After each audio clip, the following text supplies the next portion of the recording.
Hey yo tout le monde, super content de vous retrouver sur la chaîne. Aujourd'hui on va faire le bilan carbone de SIP FPV qui nous accueille sur un de ses spots favoris. Donc c'est parti pour le bilan carbone de SIP FPV.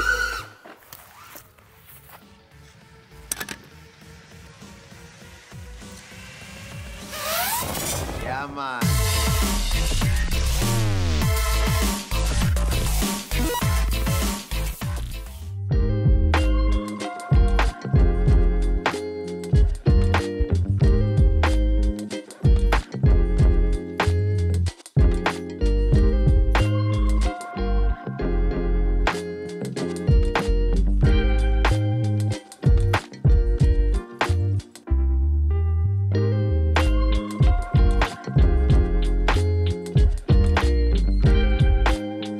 Merci d'être avec nous, super content de faire ton bilan carbone. Merci à toi. Donc déjà, est-ce que tu peux te présenter un peu, nous présenter tes sponsors également? Ouais, pas de problème. Du coup, moi c'est Cyprien, j'ai 32 ans. Je suis télépilote pro depuis quelques années maintenant. Je suis ancien pilote de drone dans l'armée. Du coup, j'ai commencé le drone il y a quelques années. Et je kiffe ça. Je viens de l'aéromodélisme à la base. Ok. Je me suis mis au drone FPV en 2013-2014, au tout début. Ok, ouais, ça fait un moment. Vraiment au début, en volant avec un écran sur un trépied, enfin le truc vraiment old school. Et depuis 2-3 ans, je me suis mis à fond au bandeau, parce que je kiffe ça. Je faisais de la race avant. J'ai jamais été très bon, mais j'aimais bien, c'était cool. Et puis voilà, j'ai eu envie de faire un peu plus d'images, d'aller dans des spots sympas, et du coup je me suis mis au bandeau. Et ça fait maintenant 2-3 ans que je fais que ça. J'ai eu la chance de rider des spots très cool. C'est marrant, je trouve que tu viennes de la race. Je trouve que ça se ressent Dans mon vol. Vraiment pas mal dans ton vol. Ouais, c'est linéaire, voilà, toujours avec de la vitesse. À la recherche de belles lignes, toujours à bloc. C'est ça. Et du coup, c'est ça, c'est assez linéaire. Je fais pas trop de freestyle à enchaîner les figures dans tous les sens. Tu me mets dans 100 mètres carrés, non, j'ai cru pas comprendre. du tout. Ouais, bon, il me faut vraiment des grands spots. L'open field, je suis pas fan, mais vraiment des grands spots avec des petits trous.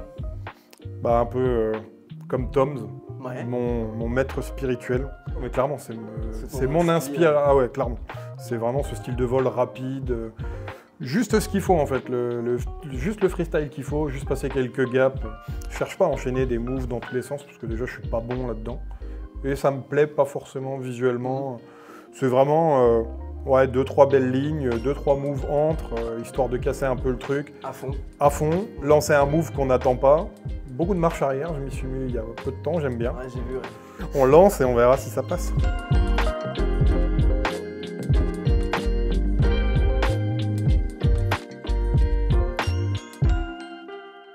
Est-ce que tu peux nous présenter un peu ton setup? On n'a pas parlé de tes sponsors, mais du coup on va peut-être le faire, En même temps, ouais. faire en même Bon, temps. c'est lié, ouais. C'est lié un peu, ouais. Du coup, alors j'ai un setup type. En gros, le châssis, c'est le Minerve de chez 3D Racer. Donc c'est un shop français, un shop marseillais. Ça, c'est cool. C'est vraiment une fierté d'être sponsor par un shop français. Je pense que c'est vraiment la plus grosse fierté dans mes sponsors, parce que être sponsor par un shop français, c'est cool. Ouais. Si on peut, c'est bien de faire de la pub pour des marques internationales, mais c'est quand même mieux d'essayer de promouvoir ce qui se fait en France. Surtout qu'en France, on a ce qu'il faut en termes de frame. Bah, c'est ça. Donc c'est le Minerve qu'on a fait évoluer du coup avec 3D Racer en version O3. Ok. Donc c'est un émetteur vidéo Air Unit O3 de chez DJI dessus. Du coup je mets plus de caméra HD, parce que c'est beaucoup trop de caméras. Donc voilà, c'est un Minerve en O3. Les batteries, c'est des CNHL 1300, des Black et des Orange, les 100 et 120C. C'est un peu gros, mais ça tient plutôt bien dans le temps. C'est pas les plus puissantes, c'est sûr.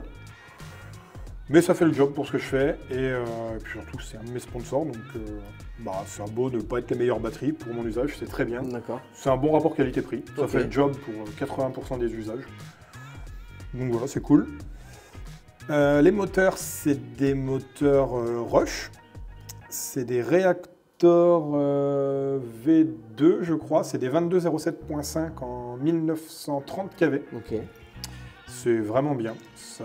Ça pousse fort, c'est durable. Ça, c'est le plus important pour moi. Ouais, surtout en bandeau, j'avais Ouais, bah, toutes les cloches, elles tiennent. Puis moi, quand je tape très fort, je désarme pas, donc il faut du solide.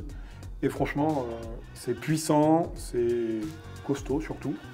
Donc je kiffe bien. Très bien. En hélice, c'est des HQ propres. Propres. Ouais, elles sont propres. Ouais, elles sont propres. Regarde, là, elles sont propres. Là, j'ai des HQ sales, si tu veux. C'est des HQ propres. Ça, c'est les P3.3. C'est les dernières qu'ils ont sorties il y a un mois ou deux. Il y a 2 mois, peut-être. Ok. C'est un intermédiaire entre les P3 et les P3.5. D'accord. Donc, tu as l'explosivité de la P3, des hélices légères qui prennent beaucoup de tours. Et le gros contrôle et le punch des P3.5. C'est un bon compromis, c'est pas mal. D'accord. Donc, j'utilise ça ou des P3.5. Je teste les deux. Et après, Crossfire, c'est assez classique. Donc, le Crossfire est fixé en dessous. Comme ça, il ne peut pas se prendre dans les hélices. Et ce que j'ai fait tout à l'heure. Ouais, c'est ça. Et en stag, j'ai soit du Rush, soit du Diatom. Ok. En ESC et. Ouais, je vais vite de mélanger.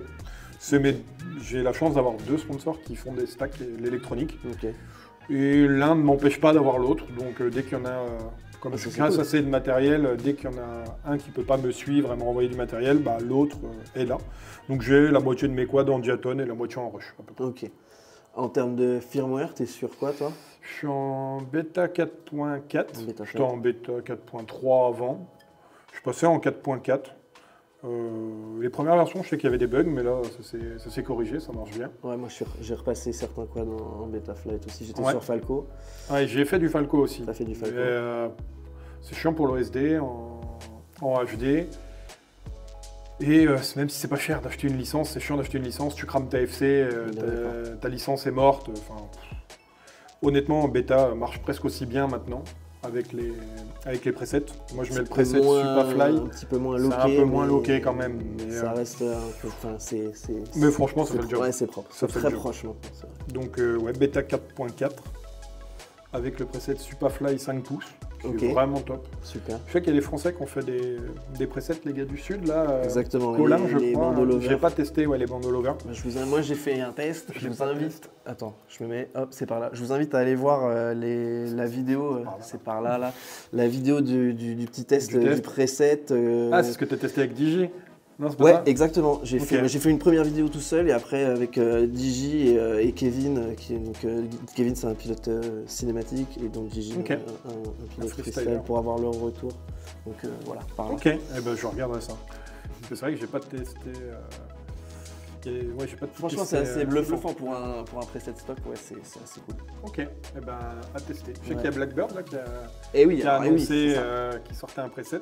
À tester aussi. Ouais, moi j'ai hâte de tester. Bon, Damien, c'est en principe le big boss du tuning. Ouais, je crois que si ça vibre, c'est pas normal. Il y a un rebond là. Ah, il y a un rebond. Et puis après. Cool. Donc ça c'est vraiment ton. Ça c'est vraiment mon setup type. Je suis en train de tester d'autres choses parce que j'aime bien me faire mon avis par moi-même. Mais vraiment mon setup type c'est ça. Ok. Bah mortel. Avec un buzzer autonome. Évidemment, important. Ça semble évident. Un buzzer autonome et puis. Et alors ça, il faut que tu m'envoies le STL, ça, absolument. Ça c'est merci Mika. Je sais pas si vous arrivez à voir. Je vous ferai des petits plans. Des petits c'est un petit print en TPU qui en fait verrouille la XT60. En fait, elle ne peut pas se barrer. Il faut vraiment l'écarter et tirer, sinon vous ne pouvez pas l'enlever. Et clairement ça pour du bandeau, pour garder la batterie branchée, même si votre quad il est bloqué, que la batterie elle pendouille, on s'en fout. Au moins vous pouvez le faire biper, mettre un coup de turtle, l'entendre. C'est vraiment top. Ça et les 2 straps pour tenir la lipo, c'est top. Cool. Je crois qu'on a à peu près tout dit. Angle de tilt, on va tout faire comme 25 degrés. 25 degrés. Ouais, 25-30. Ok. Alors normalement j'avais pas fait avec DJ sur la première, mais là il faut qu'on la montre quand même. Ta radio. Ah. Je ferai des petits plans un peu plus serrés, mais là c'est la TX16S mais en mode bling bling. Ah mais elle est d'origine comme ça. Hein. Elle est d'origine comme ça, mais MCK édition, c'est la version de Minchan, du meilleur pilote de race au monde. Bon, sauf que les personnalisés, mais c'est la MCK édition. Elle est incroyable. C'est flashy, mais moi je kiffe. Et puis les sticks CNC, Alors ouais, ça déboîte. Franchement, c'est ultra précis. Tu sens que c'est quali. Bon, après, ça vaut 180 balles les sticks. C'est ça. Mais c'est usiné dans un bloc d'alu, c'est bien quali. Ouais, ça se sent. Même, tu vois, il n'y a pas de... Ah non, ça revient au neutre, ça bouge pas. C'est trop bien. C'est quali.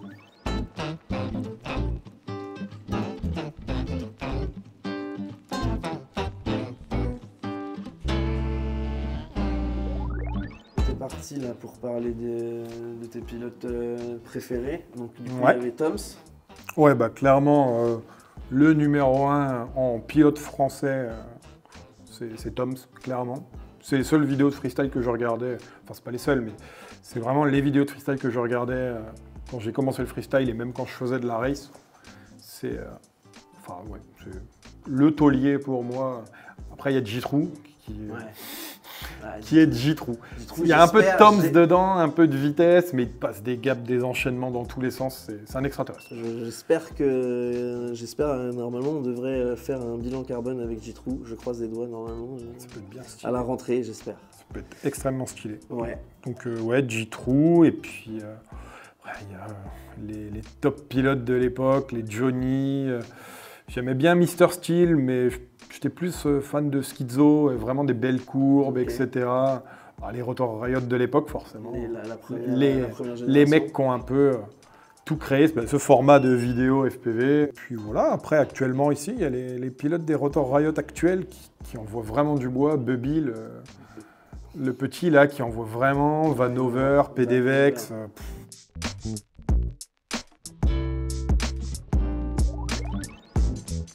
Donc ouais, on a fait le tour des pilotes. Est-ce qu'il y a une vidéo, alors peut-être toi ça a moins marché parce que tu es là depuis le tout début, mais est-ce qu'il y a une vidéo qui t'a dit ok ça, il faut que je fasse ça, il faut que je fasse du FPV à cause d'une vidéo quoi.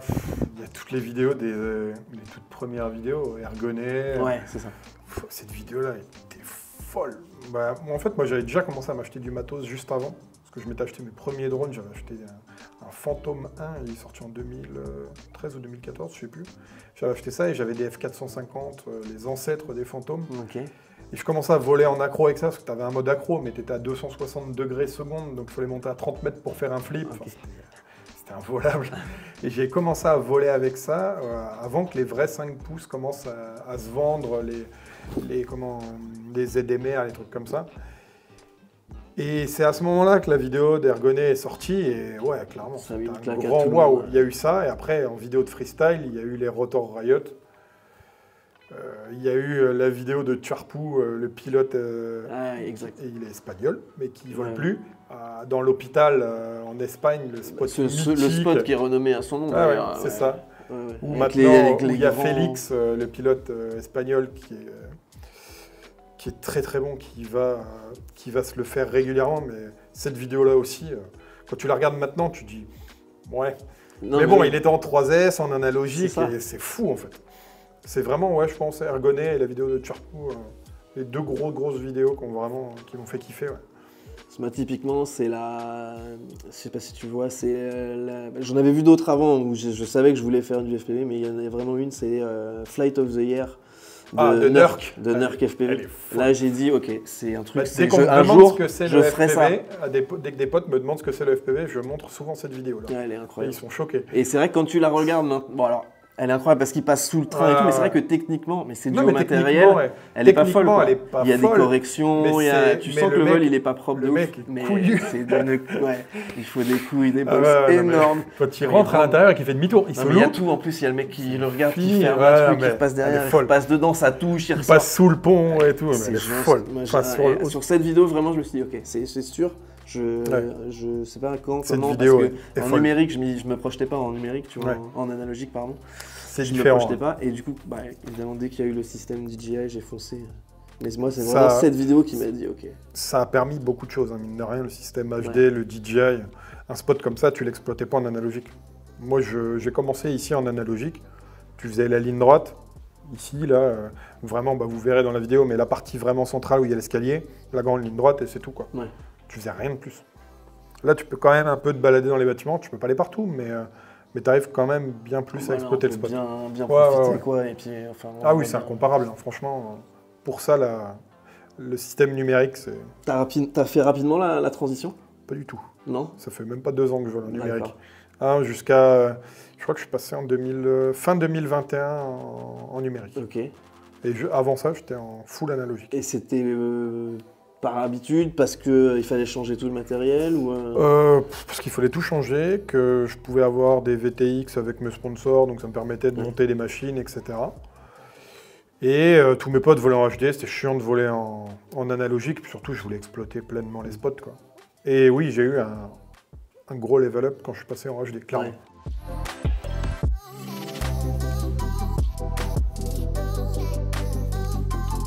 Alors du coup on est ici, tu m'as dit que c'est un des... Je sais pas si c'est ton spot préféré, mais en tout cas c'est là où tu as fait tes... J'ai fait mes armes. Tu as fait tes armes, mais je me suis pas mal entraîné ici, ouais. Mais je sais que tu as volé beaucoup de spots, notamment partout. Des bandeaux du coup. Et du coup, presque que des bandeaux, ouais. Est-ce que tu peux nous dire mes spots, ton top 3 de tes spots préférés où tu as déjà volé, quoi?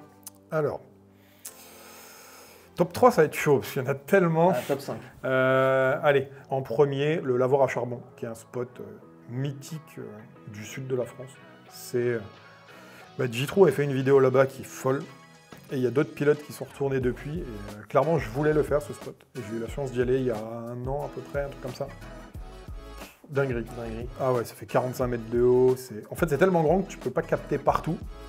J'ai quand même réussi à power looper tout le bâtiment. Bon, j'ai freeze pendant 10 secondes le temps de faire le power loop, mais c'est passé. Mais dinguerie. Franchement, il est immense. Il y a des gaps partout. Franchement, très très bon spot.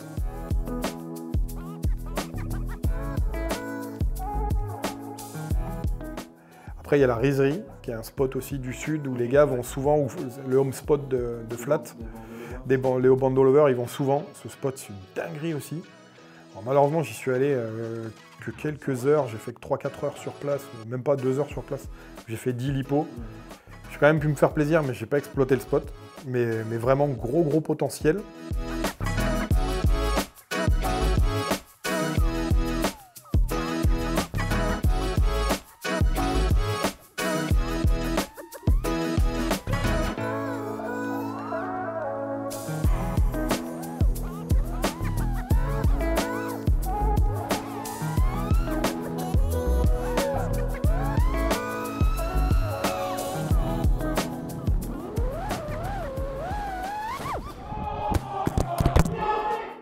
Il y avait un spot, mais celui-là, je ne l'ai pas fait malheureusement. Un de tes spots préférés, le Sanat. Malheureusement, trop tard. Trop tard, donc j'ai pas pu le faire. J'ai pas pu le faire malheureusement. Après, un spot que j'ai kiffé faire et que j'ai eu la chance de voler, qui normalement est interdit de voler, c'est les forges de Trignac. C'est à côté de Saint-Nazaire. Et en fait, c'est là où je dive une cheminée. Tu l'as peut-être pas vu cette vidéo, mais je dive une cheminée qui fait 40 mètres de haut. Et en fait, je l'ai passé à ma deuxième lipo. Première lipo, j'ai tenté le truc, je me suis aligné pour voir si ça passait. Deuxième, j'y suis allé, c'est passé. Et j'ai eu la chance de voler là-bas, alors que le spot est à même pas 1 kilomètre au bout de la piste de l'aéroport de Saint-Nazaire. Et en fait, on avait une mission dans le coin pour le boulot. Et du coup, vu que j'ai forcément des drones qui sont homologués, on en a profité, on a rajouté mes drones sur la Décla. Et j'ai pu aller y voler légalement. J'ai pu voler dans ce spot qui est involable normalement. Et franchement, kiff de ouf. Ah ouais, kiff de ouf. Il y a la centrale en Belgique, l'intérieur de la centrale qui est fou et la tour de refroidissement qui est un autre spot du coup. C'est le même endroit mais c'est vraiment 2 spots. Ouais, ça c'est insane franchement.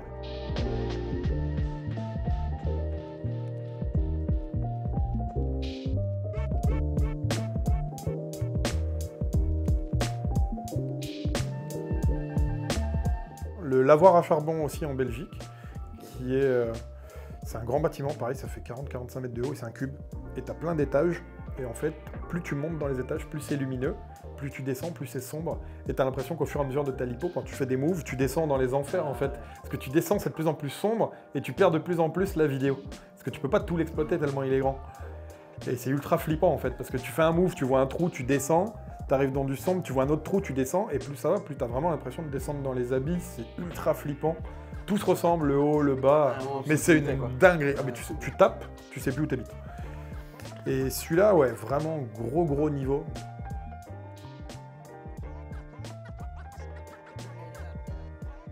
Après, il y en a d'autres, mais j'en ai fait tellement que c'est compliqué de faire un tri. Mais vraiment, les gros spots, je pense que c'est ceux-là, ouais. Ah, c'est vrai que le Sanat, c'est dommage. Hein. Ah, j'aurais kiffé. Mais bon. J'aurais bien tenté le dive dans les escaliers, mais bon, tant pis. Ah bah moi, il m'a coûté cher. Je m'étonne. Il m'a coûté très cher et il n'est pas passé. Hein. Est-ce que, par exemple, il y a des améliorations en termes de matériel, peut-être, que tu souhaiterais voir arriver? Eh ben, j'aimerais que ça continue à progresser niveau vidéo. Parce que franchement, on va dire que la dernière année, avec l'arrivée du O3, il y a eu encore un level up de la qualité de l'image et surtout de la réception radio. Parce que tu gagnes, je pense, un bon 15-20% en passant au O3 par rapport à un Vista ou un Air Unit. Donc c'est vraiment cool, on arrive à exploiter plus les spots, mais vu que ça reste de la liaison directe, qu'il y a des obstacles, malheureusement on ne peut pas faire de miracle. Et si ça continue à progresser, ça peut être juste fou. Parce qu'un spot comme ça qu'on n'arrive pas à exploiter entièrement, le jour où tu peux exploiter tout un spot, monter 3-4 étages plus haut que toi, te balader dans des couloirs et tout, ça peut être une dinguerie, quoi. Donc ouais, suivre l'évolution de ça, voir comment ça peut évoluer. Mais à part ça, et puis l'autonomie, si, forcément. L'autonomie des batteries, et c'est pouvoir voler plus qu'1 minute 30, 2 minutes à donf, quoi. Mais à part ça... Sans avoir des trucs énormes. Bah c'est ça. À part ça, non, tout est déjà bien abouti, je trouve. On a du matos qui est plus fiable qu'avant. Tu peux manger des murs et des murs, ça vole encore. Les châssis sont solides, les hélices sont solides. Les moteurs, c'est pareil dans l'ensemble. Le matos est fiable et costaud, donc ouais, non. Juste vraiment la vidéo. Ouais. Juste la vidéo. Ok. Eh ben écoute, je vérifie mes petites questions. One eternity later. N'hésitez pas à lui lâcher un petit pouce bleu, hein. Comme ça. Là. Putain, n'hésitez pas. Ça, vous mettez la cloche, vous mettez tout ce qui va bien, petit commentaire.